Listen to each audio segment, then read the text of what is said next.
Study Himachal की एक और सीरीज़ में आपका बेहद स्वागत है। दोस्तों, आपको पता ही होगा कि हम आजकल जूनियर ऑफिस असिस्टेंट आईटी में जो भी प्रीवियस 10 सालों में पेपर आए हुए हैं, उसको सॉल्व कर रहे हैं। आपको ये भी पता होगा कि हिमाचल प्रदेश कर्मचारी चयन आयोग बार-बार क्वेश्चनों को रिपीट करता है। तो ये महत्वपूर्ण बनता है कि प्रीवियस ईयर क्वेश्चन को हम सॉल्व करें और उसको डीपली भी समझें, क्योंकि आपको पता ही नहीं है उसी क्वेश्चन से कुछ और क्वेश्चन बन सकता है। इसलिए हम हर क्वेश्चन को डीपली एक्सप्लेन कर रहे हैं। दोस्तों, आपको पता होगा मैंने 29 क्वेश्चन के बारे में आपसे डिस्कस किया था कि एप्पल और विप्रो और आईबीएम के फाउंडर के बारे में आपने बताना है। हमारी एक क्विज़ चली हुई है, जो भी हम 5 क्वेश्चन पूछते हैं डेली। इसी वीडियो में हम 5 क्वेश्चन पूछेंगे। आपको वो कमेंट सेक्शन में उसके आंसर देने हैं। जिस तरह से आप आंसर दे दोगे तो आपको क्या होगा, 1 जनवरी को एक न्यू ईयर वाले दिन प्राइज़ निकाला जाएगा। ठीक है, विनर घोषित किए जाएंगे, first winner, second winner and third winner. जो भी विनर होगा उसको प्राइजेस मिलेंगे, महत्वपूर्ण होगा वो प्राइज़। ठीक है, दिल से दिया हुआ है, स्टडी हिमाचल की तरफ से दिल से वो आपको दिया जाएगा। जो भी बेशक बहुत बड़ा गिफ्ट नहीं होगा, छोटा होगा, छोटा सा स्मार्टफोन हो सकता है। ठीक है, थोड़ा से प्राइजेस हो सकते हैं, आपको कैश में हो सकता है। ठीक है, आपको वो पेटीएम, गूगल पे वगैरह कर दी जाएगी। ये महत्वपूर्ण क्लास है, आप देख सकते हैं। आपको कमेंट सेक्शन में जो भी 5 क्वेश्चन है उसके आंसर देने हैं। ठीक है, हमारा जो कंप्यूटर है वो ऑटोमेटिकली किसी 3 पर्सन को चूज़ करेगा। उसको ईमेल के द्वारा उसको बता दिया जाएगा कि कौन विनर है। ठीक है, और 1 जनवरी को ये विनर तीनों घोषित कर दिए जाएंगे। चलो शुरू करते। ऑटोमेटिकली होगा, आप आज कर रहे हो या 10 दिनों के बाद कमेंट कर रहे हो तो कोई फ़र्क नहीं पड़ता।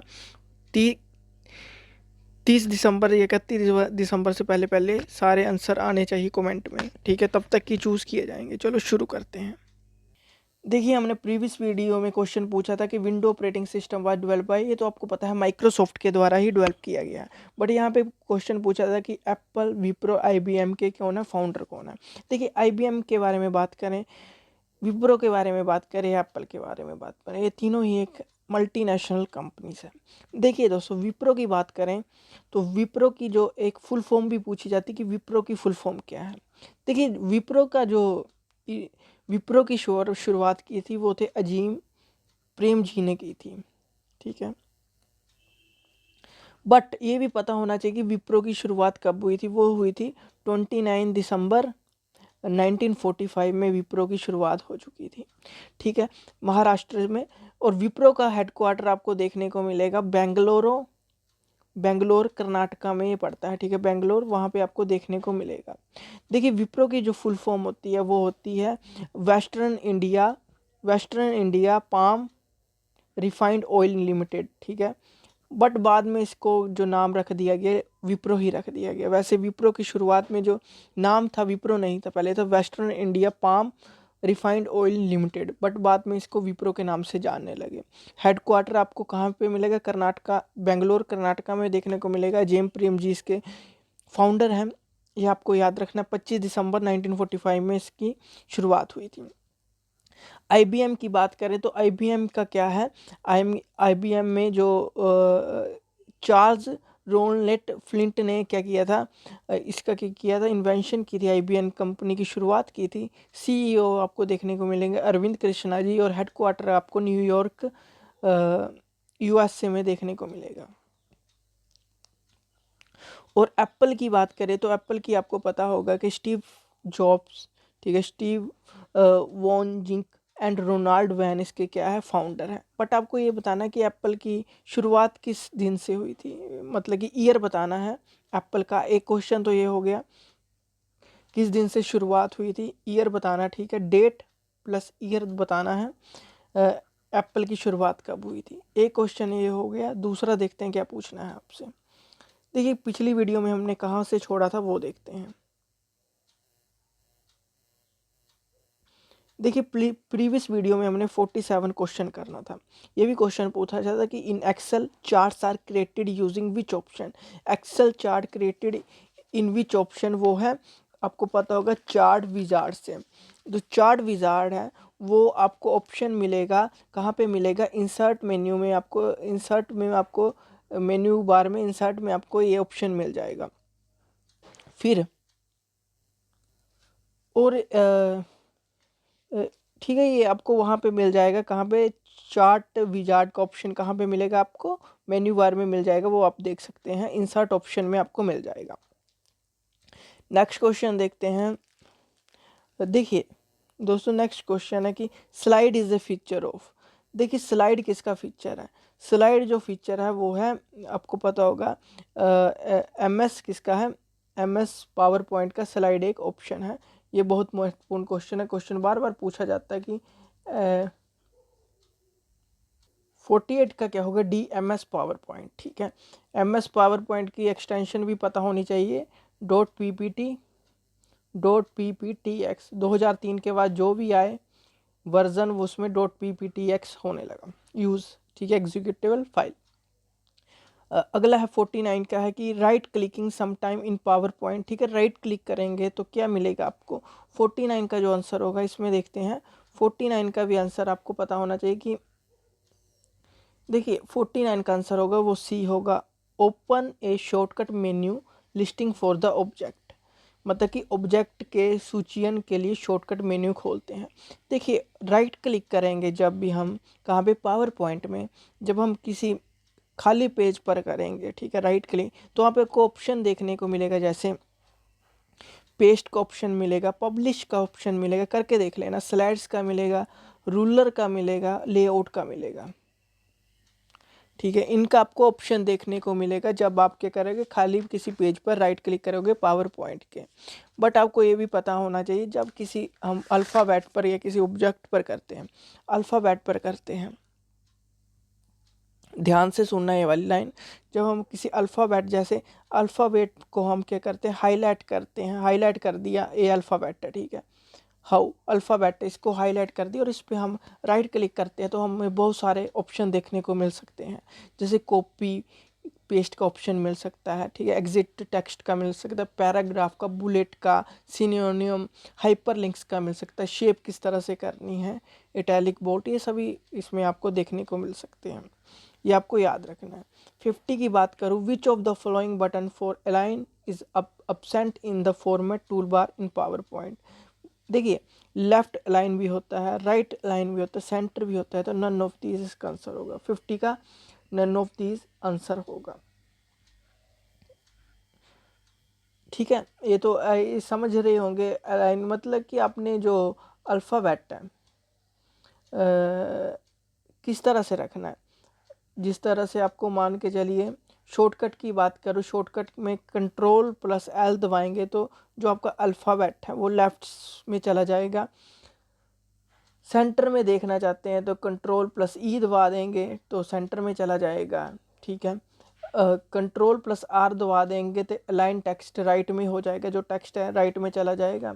और एक होता है जस्टिफाइड, ठीक है, Ctrl+J वो जस्टिफाइड हो जाएगा, मतलब कि क्लीन लुक मिलेगी आपको। ठीक है, मतलब कि लेफ्ट से भी जितना स्पेस यहाँ पे छूटा है, राइट में भी उतना ही स्पेस छूटेगा, थोड़ा बीच में आ जाएगा, मतलब कि क्या करेगा, क्लीन लुक देगा आपके पेज को, उसका काम होता है जस्टिफाई का। 51 की बात करूं, the best way to insert a new slide in a presentation is to use, कौन सी है, 51 की बात करूं वो होगा, 51 की बात करें तो 51 भी बहुत आसान क्वेश्चन है, सोचिए ज़रा। 51 का होगा स्लाइड शॉटर व्यू, इसका आंसर होगा स्लाइड शॉटर व्यू। आपको ऑप्शन टास्क बार के ऊपर जो स्टेटस बार होती है, सबसे लास्ट में जो टास्क बार आती है उसके ऊपर स्टेटस बार आपको देखने को मिलती है, जहाँ पे स्टेटस बार में आपको बहुत सारी चीज़ें देखने को मिल सकती हैं, जिस तरह से page number, word count, language, view layout, read, print, web. ठीक है, वहाँ पे स्लाइड शॉटर व्यू का ऑप्शन होता है, वहाँ पे आप देख सकते हैं, एक तो नॉर्मल में ऑप्शन होगा। ठीक है, कौन सा क्वेश्चन हम कर रहे हैं, पावर पॉइंट की बात कर रहे हैं। ठीक है, नॉर्मल होगा, देखिए एक होगा नॉर्मल का ऑप्शन, एक होगा स्लाइड शॉटर का ऑप्शन नॉर्मल, एक होगा, सॉरी यहाँ पे करते हैं, एक होगा नॉर्मल, एक होगा स्लाइड शॉटर। ठीक है, तीसरा होगा स्लाइड शो, स्लाइड शो होगा, ये शॉटर है, ये नॉर्मल है और स्लाइड शो है। यहाँ पे जो नॉर्मल में होगा, इस तरह से आपको पावर पॉइंट दिखेगा कि यहाँ पे हम कोई पेज खोला हुआ है, यहाँ पे कितने पेजों पे हमने काम किया हुआ है, कितने पेज खोले हैं यहाँ पे हम जिस पर काम कर रहे हैं, वो आपको पेज खुला निकलेगा। स्लाइड शो में, स्लाइड शॉटर में इस तरह से आपको दिखेंगे पेज पीपीटी में। जैसे 10 पेजों पे काम किए तो कुछ इस तरह से, साइज़ कितना है पीसी का और कितना हमने जूम किया उस पर भी डिपेंड करेगा। स्लाइड शो में ये होगा कि आपको एक पेज नज़र आएगा इस तरह से, मतलब कि स्लाइड शो का मतलब समझ के कि slide show view occupied the full screen of computer. Exactly इसकी बात कर रहा हूँ कि slide show view occupied the full screen of the computer exactly the way your presentation will look on a big screen when your audience see it. ठीक है, उस तरह से दिखेगी, क्लीन लुक दिखेगा, पूरी स्क्रीन में पीपीटी दिखेगी, एक ही पेज दिखेगा जिस पे हमने पेज खोला हुआ है। ऐसे नहीं सभी पेज नहीं दिखेंगे वर्ड की तरह। उससे पहले दोस्तों आप हमें व्हाट्सएप भी कर सकते हैं नोट्स के रिगार्डिंग। ये हमारा व्हाट्सएप नंबर है 7580030176। आपको व्हाट्सएप ग्रुप भी डिस्क्रिप्शन में मिल जाएगा। डेली वहाँ पे क्विज़ेस लगती हैं, नोट्स भी दिए जाते हैं। यहाँ पे आप हेल्पलाइन से हमारे से बात भी कर सकते हैं नोट्स के रिगार्डिंग। ये बहुत महत्वपूर्ण नोट्स हैं। क्या होता है इन नोट्स में, डेली पीडीएफ मिलती हैं, ऑनलाइन क्विज़ेस मिलती है, वो भी बहुत सारा है। जिससे क्या होता है, लेटेस्ट पैटर्न नोट्स होते हैं। ये एक पेड ग्रुप होगा, आप ज्वाइन करना चाहते हैं तो आप कर सकते हैं। 7580030176। देखिए अगला है क्वेश्चन, आपसे अभी एक क्वेश्चन पूछा है, 4 क्वेश्चन और पूछने हैं।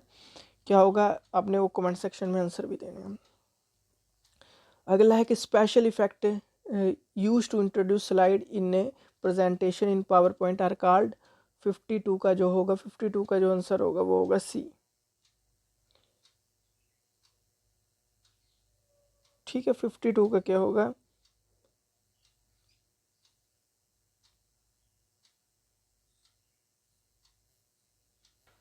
जो भी पावर पॉइंट में ट्रांजैक्शन में स्लाइड्स परिवर्तित करने के लिए प्रयुक्त स्पेशल इफेक्ट कहलाते हैं। वो कहते हैं, क्या कहते हैं उसे, ट्रांजिशंस। ट्रांजिशन कहते हैं। ट्रांजिशन का क्या मतलब, पावर पॉइंट में आपने स्लाइड देखी होंगी, ठीक है, आगे आगे करना होता है स्लाइड को, ठीक है। उन स्लाइड्स को आपको ये जो ऑप्शन मिलेगा, आपको एनिमेशन ऑप्शन मिल जाएगा। एनिमेशन होगा मेन्यू बार में, आप देखना जरा, एनिमेशन का ऑप्शन होगा। आप वहाँ पे डिफरेंट डिफरेंट तरह के स्लाइड्स देख सकते हैं, किस तरह से आपने स्लाइड्स को ओपन करना है, स्टाइल आप देख सकते हैं। जैसे ट्रांजिशन टू द ट्रांजिशंस, वहाँ पे लिखा होगा transition to this slides. Animation option में ये आपको ऑप्शन मिल जाएगा, उसे हम ट्रांजिशन कहते हैं। Which of the following is not a type of database. Which of the following is not a type of database. देखिए डाटाबेस जो है, इसका डी आंसर नहीं होगा। पहले आपको पता होना कि डाटा क्या होता है। देखिए डाटा क्या होता है, डाटा होता है collection of raw fact and figure is called data. It is a meaningless, मतलब कि data can be float form. देखिए डाटा टेक्स्ट की फॉर्म में हो सकता है, नंबर की फॉर्म में हो सकता है, इमेज की फॉर्म में हो सकता है, ऑडियो की फॉर्म में हो सकता है, वीडियो की फॉर्म में हो सकता है। टेक्स्ट की फॉर्म में होगा तो अल्फ़ाबेट में होगा, नंबर की फॉर्म में होगा तो कीवर्ड के होगा, सॉरी न्यूमेरिकल वैल्यू होगी 0 से 9।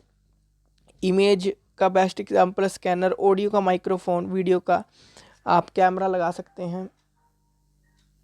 विच of the following is a disadvantage of DBMS. देखिए डीवीएमएस की डिसएडवांटेज क्या है, 54 का आंसर होगा, जो 54 का आंसर होगा वो होगा बी, कम्प्लेक्सिटी। देखिए डाटा डीबीएमएस की फुल फॉर्म होती है database management system. DBMS is a software which is use to manage a database. Database को मैनेज करने के लिए इसका यूज़ होता है। जैसे एग्जांपल के लिए माई एसक्यूएल ले लो, रेक्का ले लो, एसक्यूएल सर्वर ले लो, DB2 ले लिया। देखिए DBMS provide interface to perform various operation के लिए यूज़ किया जाता है डीबीएमएस। जैसे डाटाबेस क्रिएशन के लिए, sortings data, updating data, creating a table in the database and lot more, बहुत चीज़ों के लिए डीवीएमएस का यूज़ किया जाता है। तो कॉम्प्लेक्सिटी इसका आंसर नहीं होगा, 54 का बी आंसर नहीं होगा। अगला है which of the following item is related to DBMS. DBMS से रिलेटेड कौन सी आइटम है, देखिए फर्मवेयर भी है, हार्डवेयर सॉफ्टवेयर, ये सभी डीवीएमएस के अंदर ही आते हैं। तो ऑल ऑफ दिस इसका आंसर होगा, ये आपको याद रखना है। अगला है in DBMS data stored in which manner. DBMS में डाटा किस तरह से स्टोर होता है, ये हम डीपली पढ़ेंगे जब हम क्या करेंगे,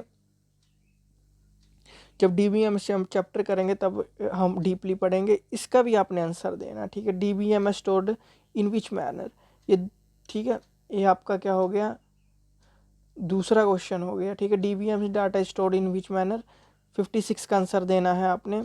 और 57 की बात हम करते हैं। Data can be import into Access data form, ठीक है। Data can be import into Access data form, Access database में डाटा इंपोर्ट किया जा सकता है। 57 का क्या आंसर होगा, एक्सेल फाइल्स के रूप में, ये आपको याद रखना है, ठीक है। एम एस एक्सेस का एक्सटेंशन क्या होता है वो आपने बताना है हमें कमेंट सेक्शन में। तीसरा क्वेश्चन है कि एम एस एक्सेस का एक्सटेंशन क्या होता है, एम एस एक्सेस का एक्सटेंशन, ठीक है। एक्सटेंशन कौन सा होता है एम एस एक्सेस का, ये तीसरा क्वेश्चन है। ये भी आपने कमेंट सेक्शन में बताना है, नहीं तो कल की वीडियो में हम बताएंगे, बट कमेंट करके बता दें, जिससे 1 जनवरी को क्या पता आप भी जीत सकते हैं कुछ प्राइजेस। 58 का है कि M S Access this display the result of the calculation in query. M S Access में ये किसी प्रश्न में गणना के परिणाम को प्रदर्शित करता है। 58 का जो आंसर होगा वो होगा B, calculator field, calculate field के रूप में ये करता है, कैलकुलेटेड फील्ड के रूप में ये काम करता है, गणना करता है। In M S Access database which component is not present, ठीक है। 59 का जो आंसर होगा, formula bar is not present in M S Access. Query is also form table present होती है, बट आपको formula bar is not present. Which of the following data type is use to store picture in M S Access. 60 का cancer होगा वो है OLE object का use किया जाता है, ये आपको पता होना चाहिए। देखिए एक और क्वेश्चन है एम एस एक्सेस से जो आपको बताना होगा, 4th क्वेश्चन का आंसर भी आपने देना है 64 का, ठीक है। टोटल 5 क्वेश्चन है जो आपको आंसर देने हैं कि which property is supported by all data type available in M S Access. Which property is supported by all data type available in M S Access. 61 का जो आंसर होगा, 61 का होगा कैप्शन का यूज़ किया जाता है, ठीक है। कैप्शन का यूज़ किया जाता है, ठीक है, ये आपको याद रखना है। 5th क्वेश्चन बताना है कि आपको 5th क्वेश्चन बताना है कि how many view you can create a table in M S Access. 62 का भी आंसर आपने देना है। 62 का आंसर क्या है, ये बहुत ही महत्वपूर्ण क्वेश्चन है, ठीक है। प्रीवियस ईयर में बार बार पूछा गया है कि एक तो पावर पॉइंट से ऐसा क्वेश्चन पूछा जाता है कि एक्सेल से question, sorry PowerPoint, Excel और एक्सेस से क्वेश्चन आता ही आता है, तो इसका भी आंसर देना। टोटल 5 क्वेश्चन हो गए, इसका आंसर आप सही दोगे तो आपको क्या ढेरों इनाम मिल सकते हैं। 1 जनवरी को इसका क्या प्राइजेज, जो भी नाम होंगे उनकी मेल ID शो आपको करवाई जाएगी। थ्रू कंप्यूटराइज खुद ही चुने जाएंगे, बेशक वो लास्ट के दिनों में भी करता है, लास्ट वाला भी चूज हो सकता है क्योंकि कंप्यूटराइज होंगे, इसमें हमारा कोई हाथ नहीं होगा। 63 के the linking of computer with the communication system is called, the linking of computer with the communication system is called. 63 का जो आंसर होगा वो होगा ए, नेटवर्किंग। अगला है transmission of computerized data from one location to another is called, transmission of computerized data from one location to another is called. 64 का answer होगा वो डी होगा, डाटा कम्युनिकेशन इसका आंसर होगा। The ground station in VSAT communication is called. 65 का जो answer होगा वो डी होगा, मतलब कि मल्टीप्लेक्सर इसका आंसर होगा। ये मल्टीप्लेक्सर पढ़ने की ज़रूरत नहीं है, पर ये थोड़ा सा पता होना चाहिए जियो के एग्ज़ाम के regarding. The loss in a signal power as light travel down the fiber is called. 66 का आंसर होगा, 66 का होगा बी, 20 का आंसर होगा, ये आपको याद रखना। Bluetooth comes under which area network, LAN, MAN, वैन, पैन। 67 का होगा पैन, ठीक है। पैन आपको पता होना चाहिए, पैन की फुल फॉर्म क्या होती है, ठीक है, एब्रीवेशन क्या होती है, ये आपको बताना है, नहीं तो मैं नेक्स्ट वीडियो में ये बताऊंगा। आज के लिए इतना ही, thank you and have a nice day, God bless you all, bye bye.